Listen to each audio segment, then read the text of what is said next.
Welcome to the Tech Today podcast. It's your host, John Mayetta. Yeah, I've reeled about AI valuations, the fact that investors conflate all things related to advanced automation with artificial intelligence and all things artificial intelligence with generative AI. And where we are in the Gen AI space right now, it's the building block stage. And you have the companies that are building the large language models, the LLMs, OpenAI, the most well-known of that group. And then you have the companies building the chips. And NVIDIA has the lion's share of that market. Google's building its own chips. Amazon is building its own chips with its AWS unit for its Gen AI effort. But we focused on the guys who aren't in-house. Google owns its full stack. We wanted to focus on, for purposes of this exercise, companies who are building chips for external commercial use. So NVIDIA is building chips for the guys building the LLMs. The guys building the LLMs and then selling that capability to the application layer software companies who are developing their own use cases. And that's the piece that hasn't been proven yet. There are a lot of companies experimenting with large language models in terms of building capability, building use cases on top of the LLMs, but we haven't seen much in the way of revenue from those companies. The revenue to date has been on the infrastructure stage, the build stage, is the chip guys and the LLM guys who are accruing the revenue.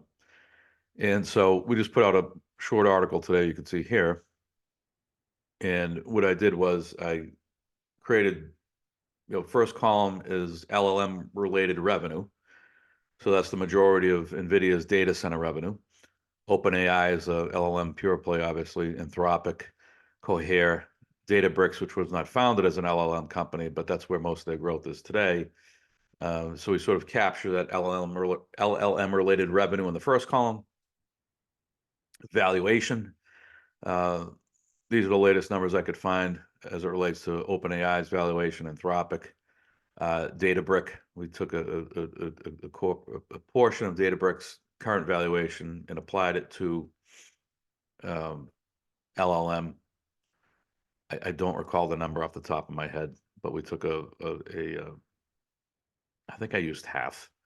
Certainly not half of Databricks revenue is LLM related, but I think probably half of their valuation is, because that's where all the hype is, obviously, maybe even more. But we used roughly 50% was my assumption, if I recall. And then Cohere to round out the bunch. And the third column on the right, sort of self-explanatory, but that's the equity value to revenue multiple for each company.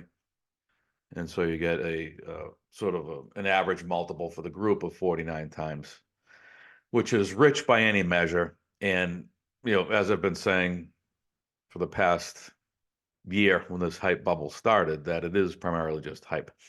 There are going to be a lot of use cases where generative AI will enhance productivity. That's for sure.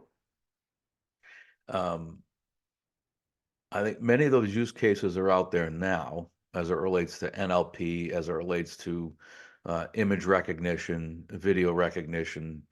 What's neat about Gen AI is you've got these multimodal models which can be trained by text, images, video. So you can roll up some of this capability that in prior years would be segmented or segregated across different technology elements. And now they could be rolled into one LLM that provides all that capability. In this video, I'll link to a demo that Google put out that's a good example of these capabilities being rolled into one model. In Google's case, it's the Gemini model. So that's all for now. See you next time.